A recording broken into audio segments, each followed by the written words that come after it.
Terima kasih. Melanjutkan keterangan dari Pak Darmin tadi, kami ditugasi untuk mencari cara bagaimana memberikan stimulus biaya energi bagi industri tulang dan pesannya Presiden 3. Nomor 1, fokus pada mendorong supaya industri itu bergerak. Jadi fungsi hulu di energi. Yang kedua adalah jangan mengintervensi badan usaha. Jadi kalaupun ada penurunan itu karena upaya-upaya efisiensi, upaya penghematan yang akan saya jelaskan belakangan. Yang ketiga, khusus mengenai kebijakan subsidi, Presiden wanti-wanti supaya kita konsisten menjaga policy ini. Artinya tidak boleh kita kemudian mengorbankan konsistensi dari bagaimana kita mengalihkan subsidi dari sektor yang konsumtif kepada sektor produktif. Dan itu kita pegang teguh, karena itu kita apresiasi pada PLN dan Pertamina yang telah melakukan langkah-langkah efisiensi termasuk konversi energi primer dari BBM kepada BBG di PLN, kemudian bagaimana menghidupkan lagi integrated supply chain di Pertamina, kemudian proses pengambilan TPPI barangkali akan menimbulkan dampak juga, dan juga selesainya modernisasi kilang di Cilacap juga akan membawa dampak. Saya ingin menjelaskan 3 item. Nomor 1, BBM tadi. Jadi Pak Darmin sudah menjelaskan bahwa premium karena hitungan harga keekonomian Pertamina masih tetap harus dicapai, maka belum bisa diturunkan. Solar turun Rp200 dari 6.900 menjadi 6.700, berlaku mulai 3 hari setelah pengumuman ini. Jadi kita kasih kesempatan karena biasanya turun itu memerlukan persiapan logistik. Kemudian aftur untuk internasional turun 5,33%. Itu kira-kira turunnya 10 sen per USD. Kemudian untuk domestik turun 1,4%. Kenapa lebih kecil turunnya? Karena Pertamina punya tugas yang memang harus mengcater seluruh bandara termasuk bandara perintis. Sementara pemain internasional hanya fokus pada bandara-bandara besar. Jadi di sini Pertamina memberikan diskon atau penurunan lebih besar untuk internasional, sementara untuk yang domestik 1,4%. Kemudian LPG itu turun dari Rp141.000 untuk 12 kg menjadi Rp134.300, turun 4,72%. Ini berlaku sejak 16 September sebelumnya, jadi sudah mulai berjalan. Kemudian Pertamax turun dari Rp9.250 menjadi Rp9.000, 2,7%. Berlaku sejak 1 Oktober, jadi sudah berjalan sekarang. Pertalite, walaupun ini masih harga diskon, tapi Pertamina memberi satu penurunan harga dari Rp800.400 menjadi Rp8.300, jadi turun Rp100 atau 1,2%. Apabila nanti terjadi proses efisiensi terus dan apabila nanti rupiah terus membaik, kemudian ICP juga mengalami kestabilan, maka kita bisa menyesuaikan karena memang BBM ini sudah bukan lagi barang bersubsidi, karena itu akan berhak atas penyesuaian harga keekonomian. Tapi tadi bahwa kita ingin menjaga supaya polisi subsidi itu konsisten kita pegang. Yang kedua mengenai listrik, ada 3 insentif yang diberikan untuk industri. Nomor 1 tadi penurunan tarif listrik secara adjustment. Jadi listrik itu ditentukan oleh 3 hal. Nomor 1 harga ICP, nomor 2 kurs rupiah, nomor 3 inflasi. Apabila ini mengalami naik turun, maka akan terjadi adjustment dengan sendirinya. Dan karena itu secara rata-rata sekarang ini dalam 3 bulan terakhir sudah turun 2,6%. Dan ini secara otomatis, secara reguler akan mengalami penyesuaian. Itu yang pertama. Jadi penurunan tarif yang berdasarkan tarif adjustment. Yang kedua adalah diskon 30% bagi pengguna listrik di beban yang bergerak dari pukul 23.00 ke 08.00. Ini logikanya apa? Logikanya banyak perusahaan-perusahaan yang bisa dijalankan dengan mekanistik. Jadi orangnya sedikit, andalannya pada mesin. Kalau mereka naikkan kemampuan produksi di malam hari, maka diskon listriknya akan mendapatkan 30% dari tarif normal. Gitu. Jadi kita akan dorong industri yang berbasis mekanik itu memaksimalkan kapasitasnya pada malam hari ketika beban secara rata-rata sedang menurun. Itu PLN memberikan diskon 30%. Yang ketiga yang menarik juga adalah banyak sekali industri-industri yang apakah karena terkena rawan PHK, kemudian mengalami kesulitan cash flow sehingga listriknya tertunggak. Dan ini jumlahnya besar, karena itu PLN memberikan kebijakan dalam setahun dia hanya diwajibkan bayar 60% dari kewajiban bayar listrik tahun ini. Sisanya yang 40% dicicil, ditunda, dan baru dibayar pada bulan ke-13 dari sekarang. Gitu. Jadi umpamanya Anda punya tagihan 15 miliar, maka hanya memerlukan bayar 10,5, kemudian sisanya nanti bayarnya bulan ke-13, dicicil selama 12 bulan. Ini akan sangat memberikan kemudahan bagi perusahaan-perusahaan yang memang sedang mengalami kesulitan cash flow. Ini biasanya padat karya, biasanya juga harus berkompetisi dengan komponen impor karena tekanan kurs kemarin begitu berat. Jadi 3 hal ini yang menjadi insentif dari energi listrik. Saya ingin memberi satu catatan tambahan bahwa setiap penurunan ICP 10 dolar per barel, maka dia akan menurunkan harga listrik 5%. Ini untuk catatan kita. Apabila rupiah menguat Rp1.000 per dolar, maka dia akan menurunkan listrik 2,32%. Kemudian inflasi yang membaik 1%, maka listriknya akan turun menjadi 0,189%. Yang terakhir adalah gas untuk industri. Ini sesuatu yang fundamental saya kira, karena tadi ditekankan oleh Pak Darmin bahwa yang mengalah adalah pemerintah. Jadi kita istilahnya share the pain gitu ya, berbagi kesulitan. Karena itu pemerintah mengambil sikap, baiklah kita kurangi bagiannya pemerintah supaya hilirnya itu mendapatkan insentif.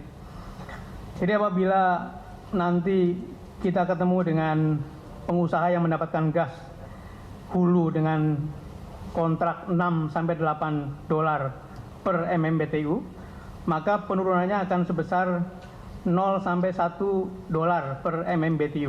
Jadi antara 0 sampai 16, dan kita sudah punya daftar siapa-siapa yang dapat itu, dan kita akan take care satu persatu. Pak Dirjen Migas akan menggawangi ini. Jadi dari 6 sampai 8 akan menjadi 6 dolar per MMBTU. Yang mendapatkan gas dengan kontrak 8 dolar per MMBTU ke atas, penurunannya dari pemerintah akan diberikan 1 sampai 2 dolar per MMBTU. Jadi antara 12% sampai dengan 25%. Jadi satu diskon yang signifikan, dan ini dimaksudkan untuk mendorong supaya hilirnya itu hidup. Apa yang menjadi prioritas adalah perusahaan-perusahaan yang padat karya, yang bahan bakunya terutama dari gas, seperti pupuk, petrokimia, dan sebagainya.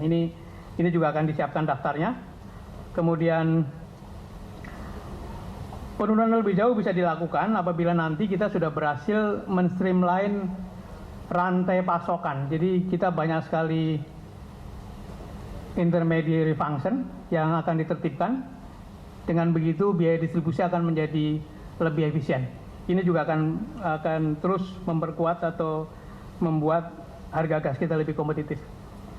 Pengaturan ini tadi sudah dijelaskan Pak Darmin, berlaku 1 Januari 2016. Karena apa? Karena kita perlu persiapan, perlu identifikasi, dan juga perlu sosialisasi kepada baik pengusaha gas maupun pengusaha yang menjadi konsumen dari gas. Dari kami demikian, terima kasih. Assalamualaikum warahmatullahi wabarakatuh. Rekan-rekan sekalian, terakhir, sebenarnya pemerintah telah melakukan yang disebut dengan structural reform atau perubahan regulasi yang besar-besaran, yang tentunya ini akan membawa dampak beban bagi mesin birokrasi dalam pemerintahan yang tidak gampang. Kita belum menyebut ini sebuah revolusi regulasi karena nanti terminologinya menjadi sangat terlalu luas, tetapi ini adalah structural reform, dan kami serius, Bapak Presiden dalam rapat, bahkan tadi rapat apapun, mulai dari rapat ASAP, kartu, beliau selalu menekankan harus melakukan efisiensi, harus melakukan pemotongan, dan juga beban dalam mesin birokrasi kita ini harus dikurangi semaksimal mungkin. Itulah yang dapat kami sampaikan. Terima kasih. Wassalamualaikum warahmatullahi wabarakatuh.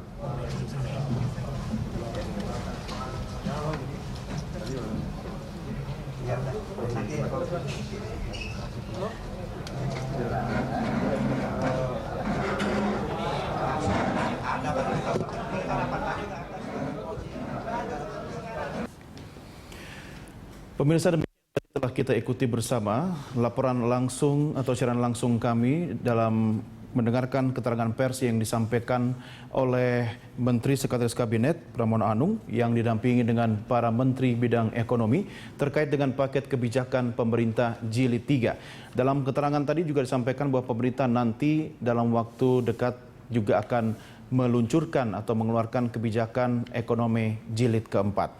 Dalam hal-hal yang disampaikan tadi, pemirsa, diantaranya adalah terkait mengenai peningkatan investasi, pembiayaan untuk dunia usaha, dan ada juga penguatan akses pengusaha penuh, maksud kami pengusaha pemula, termasuk pengusaha di sektor UMKM. Untuk pembentukan konsorsium juga ada fokus pada dua, yaitu untuk potensi dan perumusan hal-hal yang terkait dengan kebijakan.